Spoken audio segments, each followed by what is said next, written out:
Deep in the heart of a small Mexican village nestled in the Sierra Madre Mountains, there was a legend whispered among the elders, a story of El Gato Negro. The black cat was no ordinary feline. It was said to be a cursed creature, born of dark magic during an eclipse. It appeared only at midnight, stalking its victims with eerie precision. The villagers of San Martin laughed at the tale, a relic of simpler times. But that laughter faded during one grim week in December, when the legend came alive. Santiago, the town baker, was preparing the next morning's bread when a cold wind blew through his kitchen. His wife, Teresa, had already gone to bed, leaving him alone with his dough and oven. As the clock struck midnight, the flame in his hearth flickered and died. A low growl rumbled from the darkness. Santiago turned, squinting. That's when he saw them. Two glowing green eyes, staring at him from the shadows. Before he could scream, the creature lunged. The next morning, Teresa found him sprawled on the floor, his face twisted in terror, deep claw marks etched across his chest. Doña Marta, his elderly neighbor, shook her head as she whispered, "Es el gato, el diablo mismo." Few believed her, at first. But when two more villagers met gruesome fates the next night, panic gripped the town. Both Doña Luz, the seamstress, and Raúl, the butcher, were found with their throats slashed, the same deep claw marks on their bodies. Father Mateo called for action. "This is not a time for fear, but faith," he declared. Rallying a group of brave souls, he led them into the dense jungle that surrounded the village. Armed with torches, machetes, and rifles, they sought the creature responsible for the deaths. Carlos, a young hunter, was the first to spot it near the ancient ruins. He froze as the cat emerged from the shadows. It was far larger than he had imagined, sleek and muscular, with fur blacker than midnight. Its glowing eyes locked on him. He raised his rifle, but his fingers trembled. "Kill it," someone shouted, snapping Carlos out of his stupor. He fired, but the bullet seemed to pass straight through the creature. The cat let out an unearthly screech, sending the hunters into chaos. One by one, they fled. When they returned to the village, Carlos was missing. Hours later, his body was found near the ruins, claw marks across his throat. Scratched into the dirt beside him were the words, "Ya viene la muerte." Death is coming. By the fifth night, the death toll had risen to nearly 20. The villagers, once vibrant and full of life, now huddled behind locked doors and boarded windows.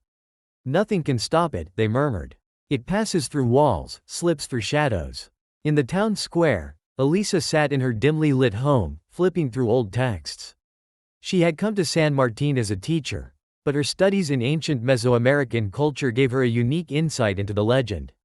The black cat was not merely a beast, she realized, but a vessel of divine vengeance, a creature tied to Tezcatlipoca, the Aztec god of night, deception, and chaos. Desperate for answers, Elisa sought Abuela Consuelo, the village's oldest resident. Abuela Consuelo's eyes gleamed with both fear and wisdom as she shared the truth. "This is no ordinary curse," she said. El Gato Negro was summoned centuries ago during a forbidden ritual meant to protect sacred land.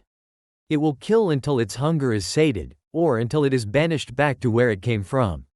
"But how do we banish it?" Elisa asked. The old woman hesitated, then reached for a jaguar mask carved from obsidian. This was used by the Nawal, the ancient warriors who walked between the spirit world and ours. "It is our only hope." That night, Elisa and Father Mateo gathered the remaining villagers. "This ends tonight," Elisa vowed, though fear tightened her chest. She drew a large circle in the town square, using obsidian shards blessed by the priest. In the center, she placed the jaguar mask. At 11:59 p.m., Elisa stood inside the circle, clutching a knife smeared with her own blood, a bait for the creature. The villagers hid in nearby buildings, watching through cracks in their walls, praying for her survival. The clock struck 12:03. The air grew thick, and an unnatural silence fell over the village. Then it appeared. From the shadows emerged the cat, larger than ever, its emerald eyes glowing with malevolence. It padded silently toward Elisa, its tail flicking with menace. The air crackled with an unseen force as it neared the circle, but it did not attack. Instead, it stared at her, as if amused by the courage of this fragile human. Elisa raised the jaguar mask high, shouting a chant she had read from Abuela Consuelo's texts. The obsidian shards around her began to glow, forming a shimmering barrier of light. The cat recoiled, letting out a screech that seemed to vibrate through the earth. It lunged at the barrier, clawing and snapping, but the light held firm. Its body began to shift, growing larger and more grotesque. Shadows twisted around it as it let out a final, deafening roar. Then, with a burst of light, the creature disintegrated into ash, carried away by the wind. San Martin was silent. The villagers emerged cautiously, their faces pale with exhaustion. The deaths had stopped, but the price had been high, 100 lives lost to the curse.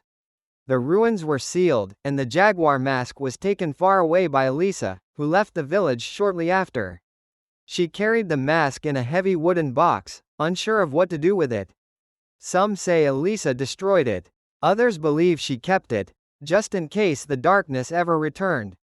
To this day, villagers light candles and say prayers at 12:03 a.m., their whispers carried by the mountain wind. For in San Martin, they know the darkness is never far away, and neither is El Gato negotiate.